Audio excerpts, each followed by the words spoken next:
how do I get my acoustic to sound good? The reason we say this one's interesting is because we could just for an hour go down the rabbit hole of guitar, wood choices, body shapes, who made it. Correct. But there's this interesting thing that a lot of people overlook in the church world, and that is that 95% of the acoustic guitars on stage are using a piezo pickup. I'd agree with that. Maybe okay. Something I like threw that. a number out there, but they're using some sort of pickup. Yes. They're not mic'd. Correct. And you'd gone through luthier school. Correct. So you've worked with all these different things. Built them from scratch. Yeah, you know what you're talking about. My understanding from the guitar retail world, where I used to work, is that like a piezo pickup is only going to do so much. Like, again, my understanding is like you're only getting like, I don't know, 50% of the information even through it. Like, we could go down this. Let's just go down this rabbit hole for just a second. So this is how an acoustic guitar works. Let's just say it's a dreadnought or an OM or something with steel strings, right? Yeah. So your top, let's say it's laying down like this. Mm-hmm. Your top vibrates up and down just like a speaker would, Yep. right? If it's dried out, that bow top is going to be flattened, which means what happens then? It's not going to vibrate, right? Yeah. If it's too wet, if it's overdone, then it's going to be bowed up too much, and it's not going to vibrate. So you want to find that where it vibrates, because when you hit an E chord, that top is moving. Yeah. Right.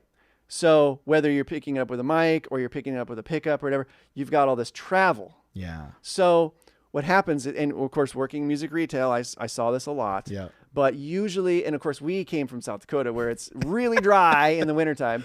But yeah, I know where you're going with this. But usually midway through winter, it might have been different in Aberdeen because I lived on the other side where it wasn't quite as just tundra over there. But extreme. But usually middle of winter to the end of winter, people would come in and say their guitars, a couple things, would fret out, wouldn't play right, and didn't sound correct. They just don't sound the same. And it's because they dried out and they flattened, and now it's not moving like it should. So like usual, the first part of our answer is start at the source.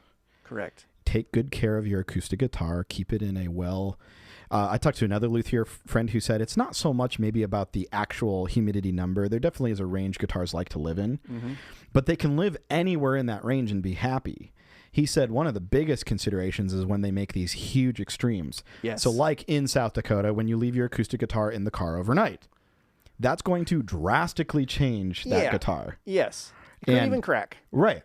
So, keeping your guitar in a happy environment, good humidity, and there's plenty of information on the internet to find out about that. Your guitar manufacturer probably even has information. So we don't need to go into that. No. But if that top is moving correctly, then whatever you're using to capture that, whether it's a piezo pickup or a microphone or whatever, is going to have better information to work with. Yes, and we can go down the same thing we've been saying, which is at that point, now that you're capturing that signal, it's in a channel on your console. Right. You have to make sure that, your source is correct, your system is tuned, and all that kind of stuff to make it sound correct. But as far as like which acoustic guitar is right for me as a worship leader is kind of a silly question. Mm-hmm.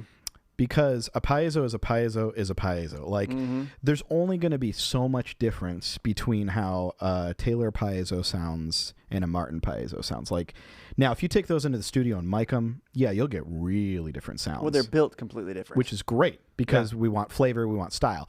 But, like, when you're running it through the plugged-in input, you can only make a piezo so many ways. And I do want to say on that whole thing, start at the source, listen to the way it sounds like with your ears. All you're trying to do in a PA system is take that sound and recreate it. Yeah, make it louder. So don't try to force a Martin to sound like a Taylor. Right. Because it was definitely never designed to sound like a Taylor. Yeah. Or the other way around.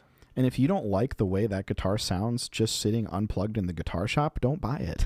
Correct. There's so many people who buy a guitar because they thought it sounded really good plugged in, but who knows what situation they were testing that in. And like I said, the piezo changes depending on what kind of, DI you're running it through. Yep. If the PA's been tuned correctly. I mean, so many other things play into that. So like buy a guitar that you love playing and that you love the way it sounds. all the other stuff can be just shaped.